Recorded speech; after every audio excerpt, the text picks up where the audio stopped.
ही दबाएं। 19वीं सदी में डार्विन ने जीवों के क्रमिक विकास का सिद्धांत दिया था, जिसके अनुसार धरती पर रहने वाले सभी जीव एवोल्यूशन की प्रक्रिया का हिस्सा हैं। डार्विन की इतनी सी बात धार्मिक गिरोहों को हजम नहीं हुई। डार्विन ने आगे जो कहा उससे तो मजहब की बुनियादें हिलने लगी। डार्विन ने बताया कि इंसान भी दूसरे जानवरों की तरह एक जीव ही है और दूसरे जानवरों की तरह इंसान भी क्रमिक विकास का परिणाम है। आदम और ईव से इंसानों की उत्पत्ति की कपोल कल्पना में जीने वाले लोगों को डार्विन का ये विकासवाद नागवार गुजरा और डार्विन की इस बात पर तब चर्च इतना नाराज हो गया कि ईसाइयत के तीनों फिरके जो सदियों तक एक दूसरे का खून बहाते थे, डार्विन के खिलाफ एकजुट हो गए।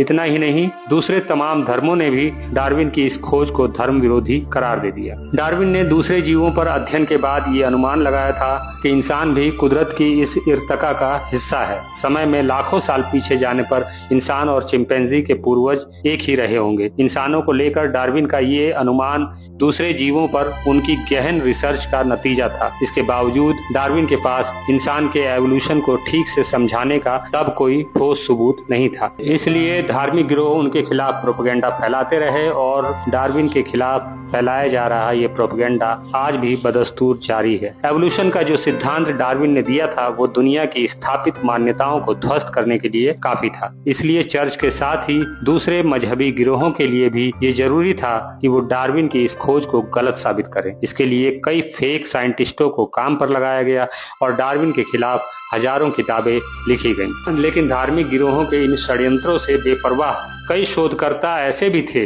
जो डार्विन के इस महान काम को आगे बढ़ाने की खातिर इंसान के क्रमिक विकास की गुमशुदा कड़ियों को खोज रहे थे। और इस खोज में इतनी सफलता हासिल हुई कि डार्विन की मृत्यु के एक सदी के अंदर ही क्रमिक विकास का सिद्धांत वैज्ञानिक जगत में सर्वमान्य हो गया। डार्विन की मृत्यु के बाद से मानव के क्रमिक विकास की खोज में दुनिया भर के वैज्ञानिक लगे थे। 20वीं सदी की शुरुआत में वैज्ञानिकों को एशिया, ऑस्ट्रेलिया, यूरोप, रसिया और अमेरिका से मानव के पुराने जीवाश्म मिले थे, लेकिन गहन खोज के बाद भी अफ्रीका से बाहर कहीं भी 70,000 साल से ज्यादा पुराना कोई भी इंसानी जीवाश्म नहीं मिल पाया था। तब शोधकर्ताओं ने अफ्रीका की ओर रुख किया और फिर अफ्रीका की जमीन के नीचे से ऐसे सबूत मिलने लगे जिससे डार्विन सही साबित हुए। इंसानों के सबसे पुराने कंकाल अफ्रीका से ही मिले हैं और अफ्रीका में भी इथोपिया वो जगह है जिसे मानवता का पालना कहा जा सकता है, क्योंकि इंसानियत के सबसे पुराने प्रमाण यहीं से मिले हैं। सबसे पहले 1925 में